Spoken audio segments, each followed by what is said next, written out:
Hello students, আজকে আমরা পড়ব প্লেসমেন্ট অফ ওয়ার্ডস। কিসের প্লেসমেন্ট? না, একটি নাউনের আগে কোন কোন পার্ট অফ স্পিচ বসতে পারে সেগুলো আমরা দেখব। তো এখানে প্রথমে লেখা আছে যে আর্টিকেল এবং নাউন। আর্টিকেল এবং নাউনের মাঝে কোন কোন পার্টস অফ স্পিচ এখানে বসতে পারে সেটাই আলোচ্য বিষয়। তো একটি বাক্য লেখা আছে রাম ইজ বয়। এই সেন্টেন্সটা কি ঠিক? না। কেন না? কারণ রাম ইজ বয়। বয় হচ্ছে একটি নাউন এবং এটা সিঙ্গুলার নাউন। তো কোনো সিঙ্গুলার নাউন যদি বসে, এবং সেটা নিশ্চয়ই সিঙ্গুলার মিন্স কাউন্টেবল, অর্থাৎ কাউন্টেবল সিঙ্গুলার নাউন যদি বসে তার আগে একটি আর্টিকেল বসাতে হয়। তো এখানে আর্টিকেল কি বসাবো আমি? এ এ বয়, তবে সেন্টেন্সটি ঠিক হবে।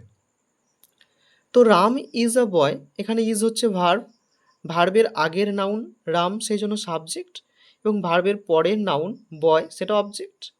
তাহলে বয় এর আগে কে আছে? এ আছে, আর্টিকেল। ঠিক আছে? তো নিচে একটু দেখি, লেখা আছে আর্টিকেলের পর যদি একটা শব্দ থাকে তাহলে সেই শব্দটাই হয় নাউন। সেই জন্য আর্টিকেলের পর এখানে বয় একটাই শব্দ, সেই জন্য এটা নাউন।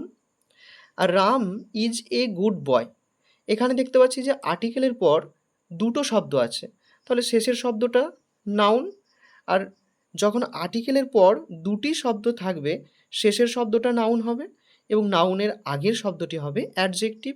সেই জন্য এখানে এই গুড এই শব্দটা হলো অ্যাডজেক্টিভ।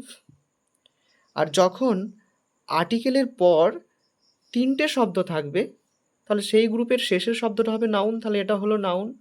আর নাউনের আগের শব্দ আমরা পেয়েছি কি বসে? অ্যাডজেক্টিভ বসে।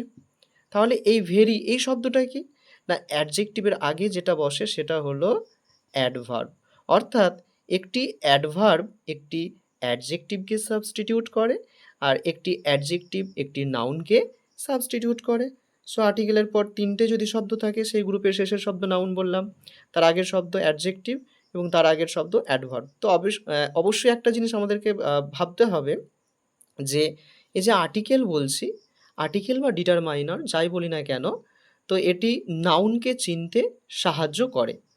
ঠিক আছে? এর পরের ভিডিওতে আরও সুন্দর করে দেখানো হবে যে এই বয় সেটাকে আমি একটু সরিয়ে শেষে দিয়ে এর আগে কনজাংশন অ্যাড করে কিভাবে সেন্টেন্সটাকে আরও বাড়াতে পারি। Thank you.